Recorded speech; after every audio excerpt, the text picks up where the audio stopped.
Hello and welcome to today's episode of the Jacksonville Jaguars Insider Podcast. My name is John Shipley. I am your host and beat reporter, and I have been your beat reporter, covering the Jacksonville Jaguars each and every day since August 2019, and we are continuing to move forward through yet another season together. As always, you can find our 100% free, 24/7, boots on the ground coverage of the Jacksonville Jaguars when you follow us on social media, such as Facebook or Twitter, at Jaguars on SI. You can also find us at www.si.com/NFL/Jaguars. All right, folks, welcome to today's episode of the Jacksonville Jaguars Insider Podcast. My name is John Shipley. We are obviously still in the wake of the Jaguars' big 21-26 win over the San Francisco 49ers. Now, Salahgate has kind of been hashed to death at this point. So, moving past that, looking ahead for the Jaguars, there's a couple of key questions that I think are probably arising after week 4. The first one is pretty simple. Are the Jaguars legit? I'd venture to say yeah. I truly do think that this is a legitimately good Jaguars team. Now, had they played a murderer's row exactly? No. Carolina's really bad. They lost to a Cincinnati team without Joe Burrow. Obviously, a very mistake-filled game on the road that even when you attribute the fact that a really poor flag on Travis Hunter, negated them from going 4-0. Still a game that they could have won at multiple other points. They beat a bad Houston Texans team. And then this week beat a 49ers team that was obviously missing, Nick Bosa, George Kittle, Brandon Ayuk, etc. But you can only play the teams that you're scheduled for. It's not as if other teams aren't facing injury issues. The Jaguars faced a litany of injury issues yesterday. So, there will still be games this year where you will see the Jaguars have better tests than they've gotten so far. I think the Rams is one of them. I mean, the Seahawks, I'm not a Sam Darnold guy by any means, but they, have kind of shown me something. Especially this last week against Arizona. They're kind of rolling right now.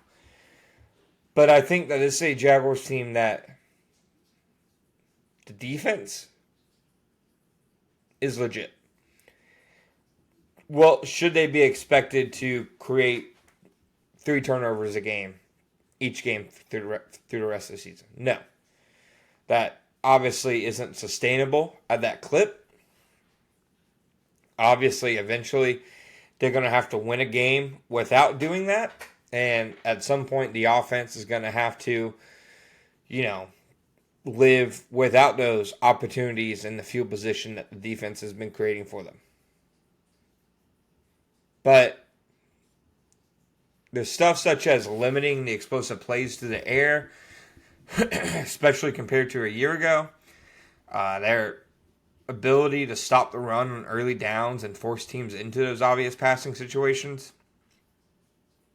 These are all things that are legitimate. They're not something that I think can potentially be, volatile, like turnovers. And then offensively, they've gone now against 2 pretty good fronts in Houston and San Francisco, and more than held their own. San Francisco, their first game without a quarterback hit since 2015. They're running the ball well. So, I think the defense and at the very least the running game are very legit. And I think because of that, I think the Jaguars are for real. I think that they have a real, stake to claim for the AFC South. And I think they can be a tough out for anybody, frankly, the way that they're playing right now. Now, the question is, when will the passing game catch up? When will the passing game kind of propel the team as opposed to being an auxiliary part of the team. The Bengals game, the passing game, the highs of it were clicking. You saw, I think, some of the ceiling of the passing game in that moment. With that said, it's been very inconsistent, whether that's due to penalties, whether that's due to drops, whether that's due to misfires from Trevor Lawrence, who's had more than a couple. It's a little bit of everything. I thought the Jaguars had a much cleaner game in terms of the passing game against the 49ers. No drops that I can think of. The one play where it felt like a pass catcher kind of let the Jaguars down was Brian Thomas Jr. on the sideline not getting a second foot in. But he had his most efficient game. I mean, Brendan Strange made a couple nice accuracy erasing catches. Travis Hunter, great catch on a contested ball. So, I think you saw baby steps from there. But yeah, I mean, Trevor Lawrence in the passing game, they aren't humming, throwing for 400 yards and 4 touchdowns a game. That just is the reality of where the Jaguars are at. And they have gotten lucky to an extent, because of the turnovers they've had and the strength of the defense, that they haven't had to fully rely on the passing game.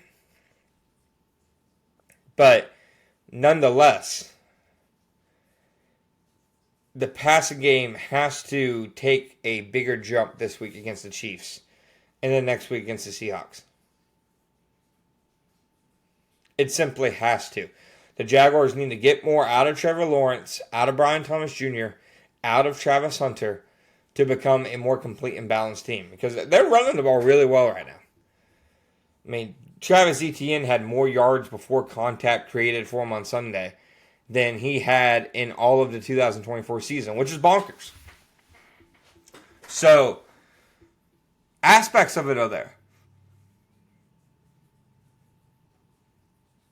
The fact that they've been able to score as much as they have in certain games without the passing game really clicking, I think has said a lot about just how strong the running game is. So, finally, I think it's a simple question of, can the turnovers continue? Now, I think to an extent they can. Now, to this degree, no. I don't think so. I don't think it's just sustainable. And I don't feel like that's something where I'm speaking out of pocket or out of turn or anything. Because I believe the Jaguars would probably tell you that it's, frankly, not sustainable to create this many turnovers and this often at this rate. There's a reason teams don't do it. It's hard to do. Now, with that said, the way the Jaguars are creating these turnovers, from punching the ball out, tipping passes at a line of scrimmage, being disciplined in coverage, anticipating route combinations like Jordan Lewis did against the Texans last week. These are all ways the Jaguars are creating those takeaways, as opposed to takeaways that happen because they're in the right place at the right time. Those happen. But this defense has done enough on their own merit to create takeaways to make me think that even when it does start slowing down eventually, because it will, I don't anticipate it will completely dry up and be erased. Because right now, that's really the hallmark of the unit. Is see ball, get ball. I mean, the trademark of this defense and really of this team right now has been their advantage in the turnover margin. And frankly, the Jaguars had some turnover issues on offense through the first 3 weeks. Had none on Sunday. But they're still I think they're +9 in the turnover margin because the defense gets so many freaking turnovers. So yes, I do think it's unsustainable to keep it going at this rate. But I also think that the defense has done enough things to convince me that even when this, streak kind of slows down, that they will still be able to make plays and put the offense in advantageous situations. Thank you guys for listening to today's episode. My name is John Shipley, and as always, Be back next time.